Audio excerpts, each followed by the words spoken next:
Jake Evans talking Ole Miss football with us on a regular basis. You can join Jake and the rest of the crew there at the rebelwalk.com. You see it down there on the banner, the rebelwalk.com. Mark Rogers TV, the voice of college football. You got to check out what we do each and every day, covering the game we all love, discussion, debate, and analysis. That's our aim. That's our goal.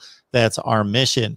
So, Jake, I think you bring up a great point because offensive guys in the past have pretty much had a reputation, and I'll take Mike Leach, for example, that he almost doesn't care, and I'm overstating this, almost doesn't care about the win or the loss. He wants to throw for 500 yards, and if his defense is giving up 45, 50 points, big deal. I'm here for the offense, and this is what we're going to be. I might be exaggerating that to an extreme, but I think it speaks to Lane Kiffin wanting to build a legitimate team. I just don't want to be a gimmick gadget coach that I'm going to score 60 points and you're going to be impressed with my offense. No, I'm here to win. We're playing football, and there's both sides of the ball. And just looking at this recruiting class, you see that there's dedication to defense because most of the guys at the top of the board, Markevius Brown, Dink Jackson, as you mentioned, Tysheem Johnson, one of the best safeties in the country, defense. Yep. Yeah. And like you said right there, Lane Kiffin, for his whole, I think that's one of the common misconceptions about him is that he is strictly an offensive guy. Obviously, he spent the majority of his career either as an offensive-minded head coach or as an offensive coordinator, offensive coach in some respect like that. That's just what he's done for his whole career. That doesn't mean that he can't coach defense. That just means that he's a heck of a lot better and he's got a heck of a lot more experience on the offensive side. Obviously, it showed this year. We like I said, Ole Miss put up the best single season of SEC offense in history, but we also put up at the same time, narrowly, I think it was by less than half a yard, almost the worst. We had the second worst defense in SEC history. At the same time, we had the best offense in SEC history. And so, the polar opposites were there. And I really think that that's something that really embarrassed him this year because there was a lot more talent on this team than we were able to produce. I think we all expected this defense to be better. And when it was as bad as it was, I really think that was kind of embarrassing to him because, it's all fun and games to throw for 500 yards, like you said, and to, score 45 points. But if you give up 48, that 45 doesn't matter. And that's kind of been the case for the Rebels the last few years is that we might score 45, but like I said, we'll go up 48, we'll give up 52.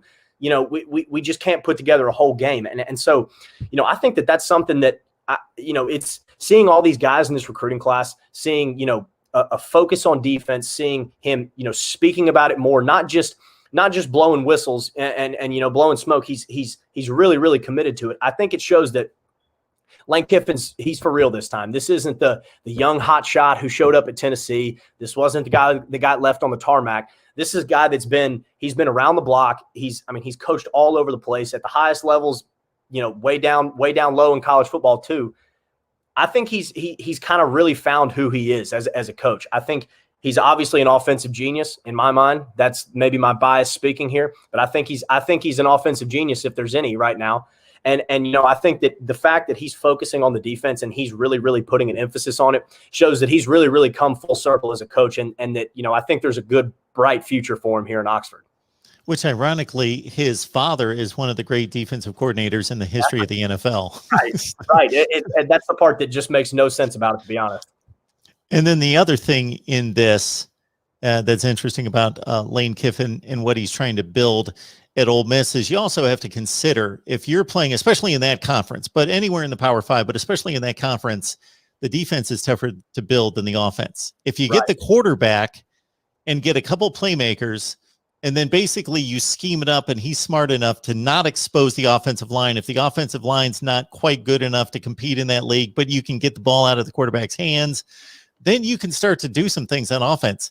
Defense, you need like layers of players. You can't have like 8 good players and 4 bad players on an SEC defense because the 4 bad players are going to get exposed. Absolutely. So you might be closer than the stats would indicate and the scores would indicate at Ole Miss defensively, where you're throwing out 8, 9 really good players, but you're just getting picked apart in some key areas, and you might be closer defensively than people think. Yeah, well, and like you said right there, with the offense, if you really want to boil it down, it was Matt Corral and it was Elijah Moore. You got some help from Jerry Neely. He helps obviously pull some linebackers down, with play action and things like that. But when you really look at it, the overwhelming majority of Ole Miss's offense this year was quick snap, 2 steps back. Nobody can get to him that quick, thankfully. 2 steps back and it's out. It's either a quick slant, it's a seam, it's something quick. And that's what his offense is all about. It's about being quick, getting the ball to the right people, and limiting the risk that you take and running your quarterback around and things like that. Kiffin knows that that's the better way to play offense. It's better for your the health of your skill players to be quick. And it also helps you, like you said, expose those 2 or 3 or 4 guys on the defense that aren't up to speed, that aren't as fast, that can't cover, that can't tackle. And when you flip it around and you look at our defense, we've put together, 7 or 8 really good guys on the defense the last couple of years, but we've also had 3 or 4 that have really, really hurt us. And that's where we are in college football. Coaches, quarterbacks, coordinators, they're all smart enough to go, that's my guy. I'm picking on that guy today. And when he comes on the field and he's covering, Jake Evans, I'm going his way. And so, that's one of the things that, bringing it all back here, we're excited about this because I think that there's going to be less weak links on this offense, on the defense. I think that Kiffin is such an offensive-minded guy, and he thinks about how to expose defenses like that, and he's so good at it that I think it also works in reverse, and he can turn around and go, okay, I'm trying to think about how am I going to expose Nick Saban's defense. Let me flip it around. How could you expose my defense? What do I need to do to strengthen this? Because, the way that offense in college football is moving, it's moving in the direction of a Lane Kiffin type of offense and a Jeff Lebby offense. It's fast. It's quick.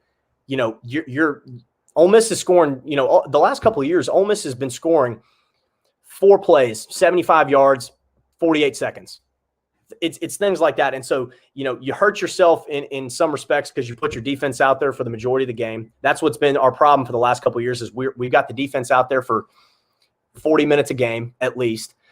And it's nice that your offense is scoring and it's moving fast and that it's, just churning on all cylinders. But at the same time, you got to take a look and go, okay, how do we help this defense? How do we shore this defense up? And if they are going to be on the field for 40 minutes a game, how can we make sure that, they're playing good football and that they're not just getting run up and down the field left and right?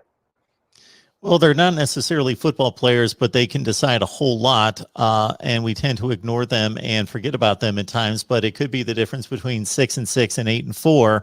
How does the field goal kicking look? You got Luke Logan, who went 6 for 10 last year. Yeah, it's been a tough go for Luke Logan the last couple of years. He had a great sophomore year. What was really, we were excited about him. We felt good. Ole Miss has had a history of pretty good kickers while I've been alive. Sadly, the last couple of years, it just wasn't doing. We've got a couple of guys. We got a couple of young guys. Lan Gebhardt's a guy who's a sophomore from Jackson, Mississippi. Really solid leg, really strong leg. Has been practicing with the team for the last year. You got another guy named Caden Costa who's coming out of Louisiana, also a stud kicker. Those are the 2 guys that you're looking at right there. As it stands right now, I really couldn't tell you, who's got the edge or what would give one of them the edge. I guess just kicking the ball long and straight would be the way to do it. But, we're really, really, really crossing our fingers because, like we said, it's been a tough go for Luke Logan the last couple of years. And it got to the point last year where Lane Kiffin just said, I'm not kicking field goals. If we're inside maybe the 30-yard line, 35-yard line, we're just going to go for it because the numbers say that he's probably going to miss, and I got a better chance of completing a 7-yard slant to Elijah Moore than Luke Logan hitting a 52-yarder. So, when you look at it, we don't know who it's going to be yet, but we hope it's going to be a better year because there definitely were some times this year where you're sitting there banging your head against the wall going, we need 3. That's it. We don't need to score. We just need 3 points. Why can't we get 3 points? Absolutely. And Lane Kiffin, of course, the last guy that wants to see the punter on the field, but Mac Brown was pretty good for you, 46.6 yards per punt. So unless he's moved on, is he going to be back, do you know, for this year? That's a good question, actually. I cannot remember. He was a senior last year, and so I don't know if he's planning on coming back and using his COVID year or not. But I really don't know that, to be honest. He's been a great punter for us for the last couple of years. He's a big dude. he's had a few personal fouls in his time. I mean, he's chippy. He's actually a buddy of mine. And at one point, I don't remember what game it was. He got a personal foul, went down the field. Maybe it was a late hit or something. And we asked him, we were like, man, what are you doing? You're a punter. Why you run? Let the rest of them tackle him. That's what they're out there for. And he was like, I get bored back there. He's like, I'm big enough to hit him. I just get bored. I'm pretty fast. So I figure, why not? Let's just run down the field, see what I can do. And, he's laid the wood a couple of times, honestly. But yeah, he's a great athlete. He's got a great leg. He's been really good for us the last couple of years. Obviously, like you said, you never want to see your punter.